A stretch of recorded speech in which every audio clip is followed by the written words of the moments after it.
We're on page 267. Yud Daled, Halacha Yud Daled. Maran tells us the following. Yikach arba'a chutim mitzad zeh. When you're putting the tzitziot on the corner of the clothing, you take 4 tzitziot, 4 strings from this side, ve'arba'a chutim mitzad zeh, and 4 strings on the other side. Meaning, you looped in the 4 big strings, and now you have 4 and 4, 8, right? Vikshor shnei pamim zeh al gav zeh. And you should tie 2 knots, one on top of the other. What is a knot? It's simple, 1 and then 2. Yeah. In general, in halakha, 1 knot on its own is never considered a real knot. Real knots only happen when you double them. This has applications, ramifications, to the laws of Shabbat as well. Yeah. V'achar kach yichroch chut echad. Then you should wrap one of the strings. Saviv hashiva k'tzat krichot.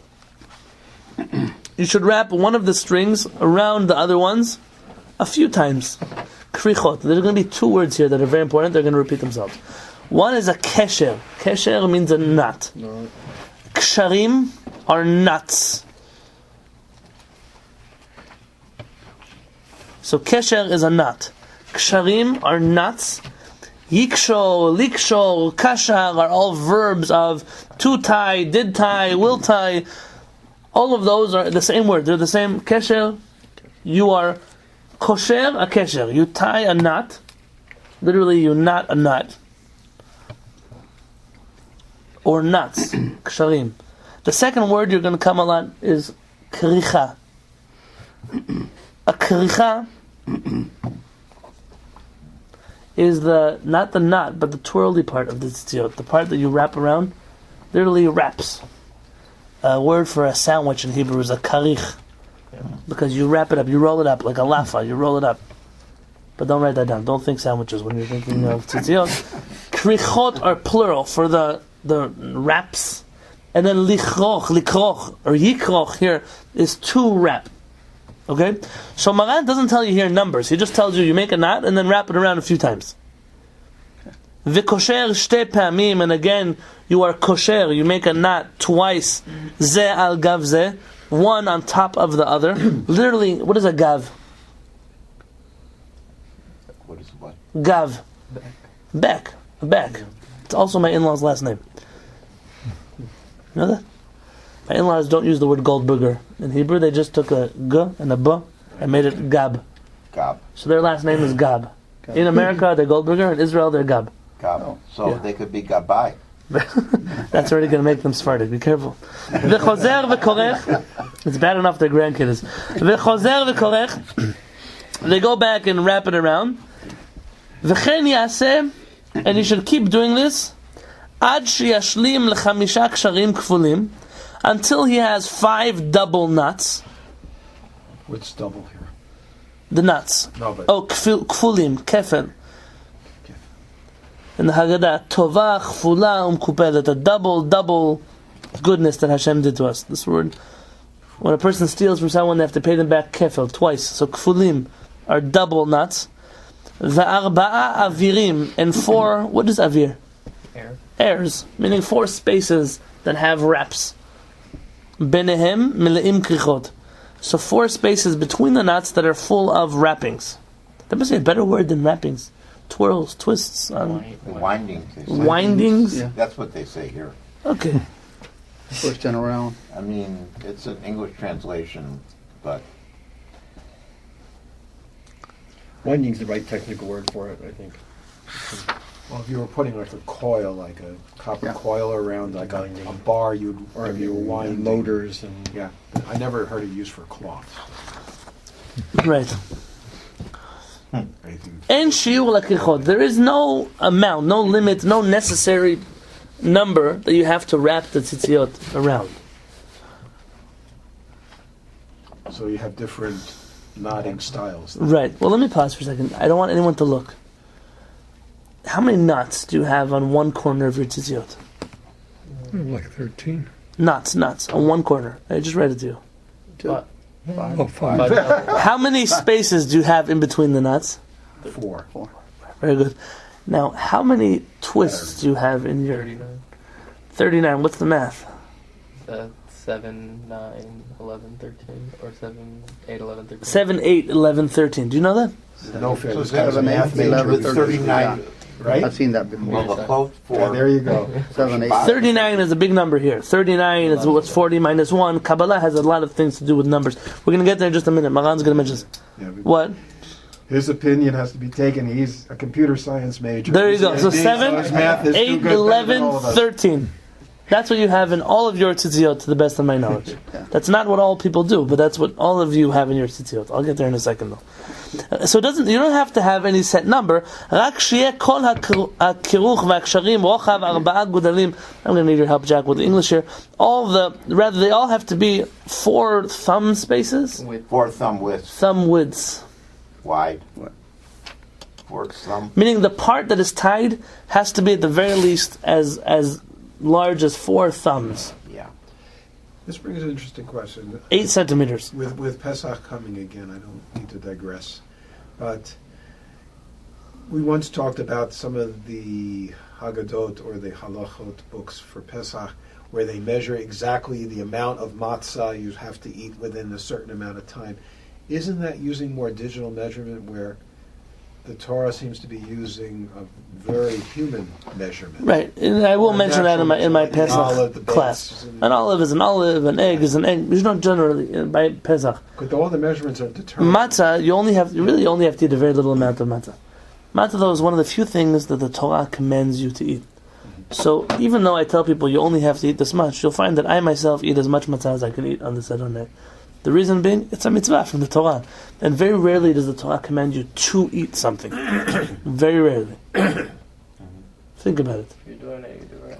Right? Now, so you want it right. This is the kind of thing where every bite you take is a mitzvah for HaKadosh Baruch Hu. Is But it you're right. true, though, that quantity affects quality in a situation? In certain like things, that? sure, it shows a certain chibuv. Kind of like, you don't have to kiss your tefillin when you take them out of your boxes, but you do, to show that you love So it. isn't that more Hadur mitzvah? Yes, a hidur mitzvah would also be to do as much of the mitzvah as you can. Kind of like you don't have to sleep in your tzitziot, but some people choose to do so, to be really connected. You don't have to. The halakha doesn't demand it from you. And you don't have to. I don't know, all kinds of things that you don't have to do, and it doesn't not everything that you do extra is bad. It's contrary to what you've heard from me say many times, and it depends why you're doing it. The moment you start to tell people, you have to eat 3 pounds of matzah on the Seder night, you must sleep in your tzitziot, then you already made the problem. The problem was that you don't realize that it's not necessary.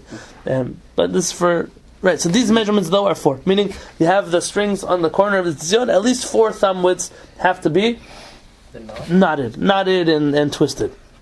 What do you mean? From the corner, I see. The whole thing, yeah. so this amount should be at least 4 thumbs. So let's see. Looks like it is. 3. 4. Oh, Yeah, okay. it's just over it. That's meaning say there's no necessary amount of twists, but it should be at least 4 gudalim. Yeah, but your thumbs are going to be slightly different than, say, my thumbs. For example. Right, again, so this it's just a basic Approximation. about measurement that Chachamim gave us. V'ha'anaf shmona gudalim, and the rest of the strings that hang down underneath it should be 8 thumb breadths. So do the math. Be'erech, when the rabbis counted in the last generation, they estimated the average person's thumb is 2 centimeters. That's the working number we use in halakha when you don't have patience to. It's easy when they tell you 4 thumb spaces, so they have to start doing 100 thumb spaces. You're like in a different place. So we just assume it's about 2 centimeters. So what we're saying here is that 8 centimeters should be knots, and 16 centimeters should be free string, which essentially in fractions would be 1/3 should be knotted, and 2/3 should be. But it's not Strings. literally 16 millimeters. In other words, you wouldn't use a ruler to find the measurement. Some people might. But the thing is that with a body measurement, or with a natural measurement, it expands, contracts. It's not a If fixed you sit thing. here at this table and we all measured our thumbs and put them on paper, you would find that most of our thumbs are of the same size. Well, it depends how small you measure. Well, Round I up. can look at mean- my thumb next to Dan's, and my thumb is wider than his. Right. Right. And you add my thumb and Barry's thumb, and He's then got the widest and then all thumb. you will hit somewhere Farmer's around thumb. the same number. You just put it all on paper. You're not Well, good. your average. Very few people are going to have a 4 centimeter thumb. Someone might. Oak. Yeah, right. If you round off the nearest centimeter, you're going to be at 2 centimeters for everybody. That's the assumption that we're working with. Haga says the Rama v'im herich hatzitzit. What if you make the strings longer? What if you make the strings longer? No, it's just because of the whole. I guess in other ancient cultures, before they had like the digital measurements, like in medicine, like we talked about this before, like a tsun, like a body inch is 4. This is like 3-inch body inches. This is 2 body inches, right? And this is 1 body inch, but they won't come out to be an inch like on a ruler. Okay. But this is how you measure locations, and it's relative to the person doing it on the person you're measuring. Fair. The question is how subjective can you be? Yeah. At the end of the day, you're going to go buy tzitziot at a store. Do they have to make different sizes of tzitziot based on your thumbs? no. Because imagine if we started doing that, we'd actually become more phonetic than the people who are doing 2 centimeters. That's not the point, though, but that there's some flexibility. Of course, yeah, there is flexibility. Yes, Like yes, with a cup yes. of wine. Yes, just like when someone tells you sunset is at 7:02 and you're standing outside, it's still 7:05 and the sun didn't set. You can still pray mincha. Don't worry what the calendar says. They're basic. They're meant to give you a ballpark of where you should be. Haga says there, mavim herich hatzitzit. What if you make the strings longer? Yireh sheshlishato yeh hagdil u'shnei chalakim anaf. You should make sure that 1/3 of it is still knotted, and 2/3 of it are still are free. knotted. Yeah, not knotted. And now the Maran says the custom. So what is the custom in the Jewish people? Maran says the following: Nohagim. The custom is lichroch ba'avir rishon, to put in the first space between the 2 knots, shiv'a krichot, 7 twists.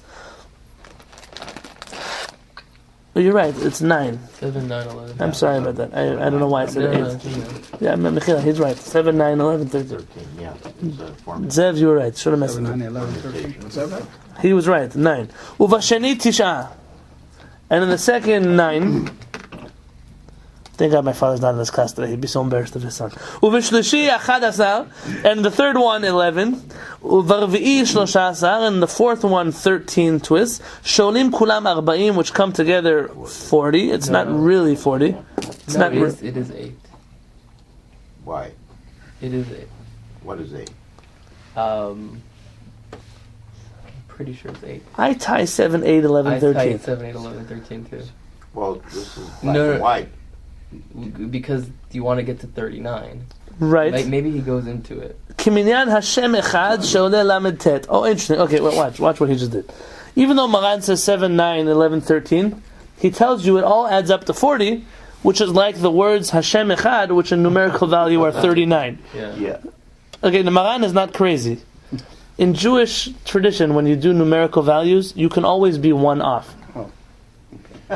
And so anyone who 40 knows minus math is not always so impressed with gematria. Yeah. Because you know what happens when you're in the stuck with gematria? You can always be 1 off. Or you can do sometimes what the Mekubalim do. Well, really it's 37, but we need it to be 40. Well, there are 3 letters in the word, so we add the 3 of the 3 letters in the word. Oh, see, it's 40. And so anyone who knows math and how math works is essentially you could do gematrias with a lot of different things if you felt like it. That's like the codes. Right, okay, exactly. Meaning, it's not that there's nothing to it, but don't convince me that because of a gematria, that's why you do something. That's why our chachamim, when they talk about gematria, they call them, what's the word the rabbis use about gematria? Parpiraot lechochma. Not butterflies. Don't think parpar and katan sheni. I don't know. Parpiraot are desserts or condiments. Depends how you would they're the hummus dip on the table. You're not going to eat hummus for dinner. right?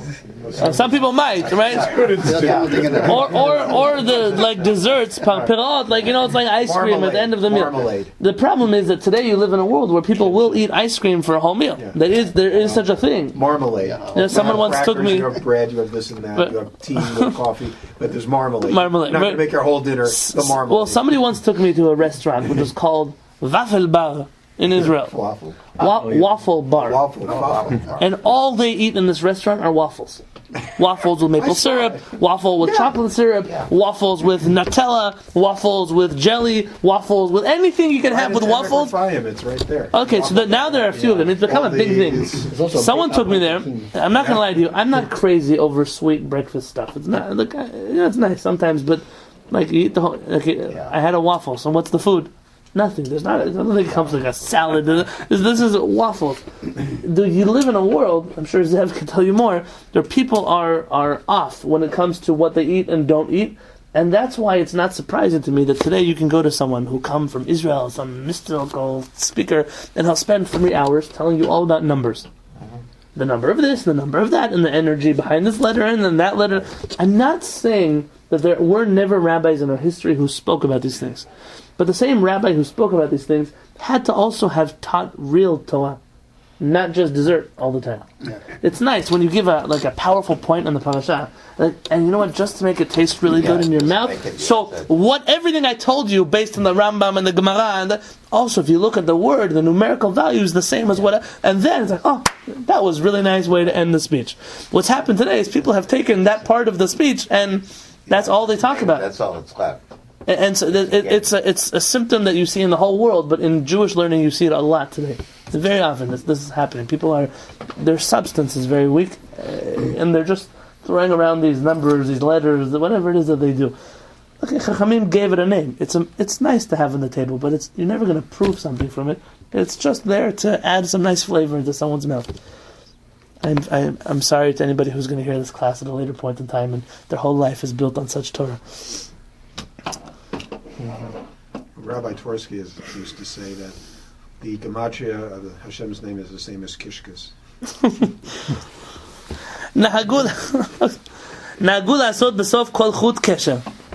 What many people have the custom, says Maran, is that at the end of every string they tie a little knot. I think we once spoke about this here. I have it on my tzitziot when they begin to fray. Not these tzitziot I got are much better than the other ones. So you'll see it sometimes. They have a little knot. So the strings in the tzitzit don't fray. Again, so that they don't fray. So they made the knot. Yes. Now some people glue the end of their tzitzit. I told you some people dip it in clear nail polish. Everyone's got their own thing that they do. But tying... The smell. That's gross. Yeah. I'm just telling you what is done, not what you should do. Right? So essentially, let's summarize 7, 8, 11, 13, 9, 13. That's what he's writing. Yeah. And 39, in general, according to our teachings, 39 is one of those Jewish numbers that comes up a lot. The custom, for example, in Morocco and in most Sephardic countries was not to tie like Maran. Actually, the Jews who upheld tying like Rabbi Yosef Karo are the Ashkenazim. Many, many Sephardic Jews, those not influenced by the Arizal, they tie Yud Ke Vav Ke, 10, 5, 6, 5, which is 26. That's the knots they have in their tzitziot. Harav Peretz, before he started tying Tchelet, used to tie Yud Ke Vav Ke. And now that he ties Tchelet, went back to tying like Maran, because all of the opinions in Tchelet, most of them boil down to this number of 7, 8, 11, 13. Isn't that crazy?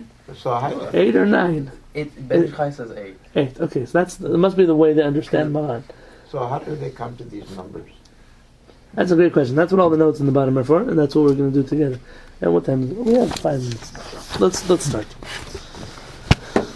267, underneath the 2 lines. This part is already getting more practical, so we're going to learn a little more. I don't think this one is. 267? Yes. That's just as good. No, it's better.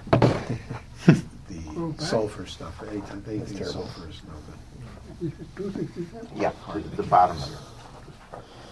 Yeah, by the way, if you look on page 270, he brings down that it's 8. I can't see the page. So we're okay. We're gonna relook at I have to go back and untie everything now. Untie it again. Okay. Yes, machmirim. Some are strict. Sheitchav, that you should push into the hole.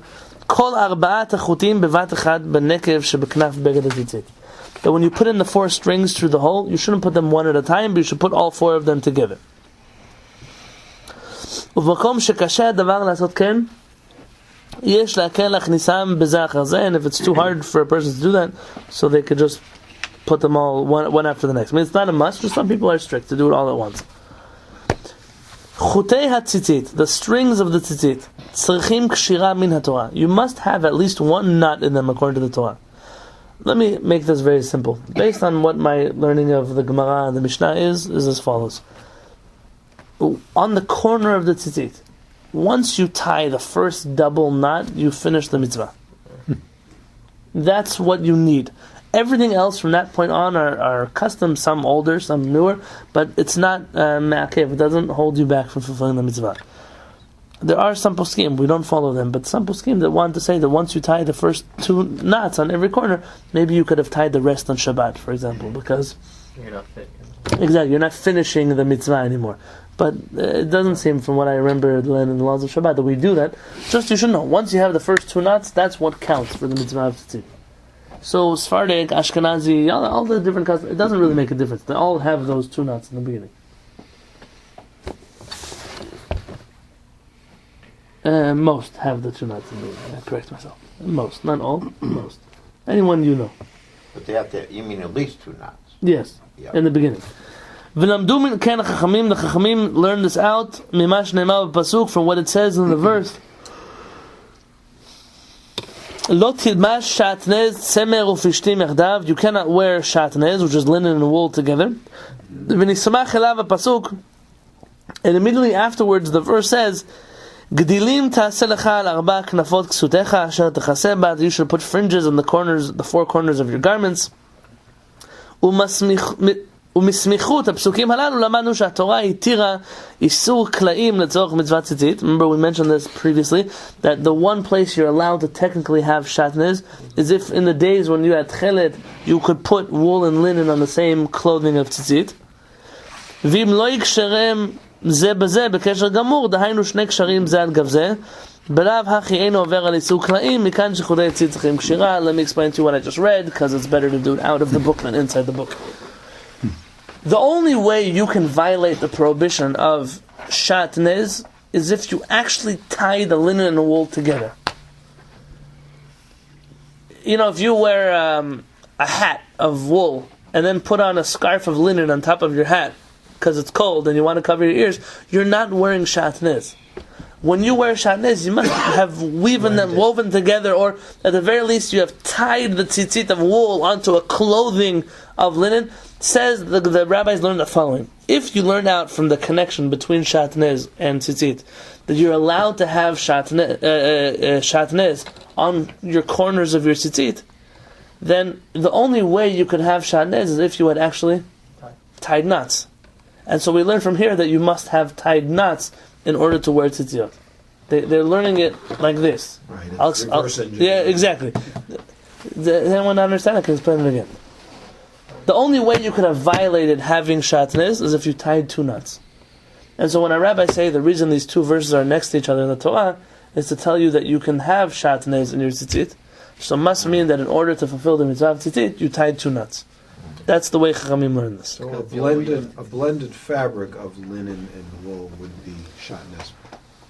Right. I haven't run all of this by Rabbi Peretz in Israel. There's one opinion I read recently, which I'm not an expert in the world of shatnez, but in the last 20 or 30 years, started by a certain man in New York, there's been these shatnez laboratories that pop up. Everything you buy must be checked for shatnez. They open up the seam of your garments, they look inside. Okay, and then if not, they can take it out. If not, you have to return. Whatever it is that they can do. You'll buy your clothes as shatnez certified. There's no wool and linen mixtures. They sew it back together. Yeah. I don't know. It all depends on what's going on there. Sometimes it's just the stuffing inside of the coat that's shatnez. Okay, whatever it is. And they have these shatnez laboratories everywhere. You drop off in San Diego. Even there's a Rebbitzin who does shatnez. And Rabbi Abadi of Lakewood is of the opinion that you don't have to check your clothing for shatnez. And his opinion is that, according to the halacha, there are a number of opinions as to which kind of weaving violates the prohibition of having shatnez. Some say it's woven crisscross, some say it's woven this way. He says there are so many opinions that in a case of doubt, you don't know that your clothing, for all you know, it's 100% wool clothing. It doesn't say wool and 20% linen. It says 100% wool. Yeah. So this is a case of safek. I'm in doubt, but the prohibition is a prohibition of the rabbis?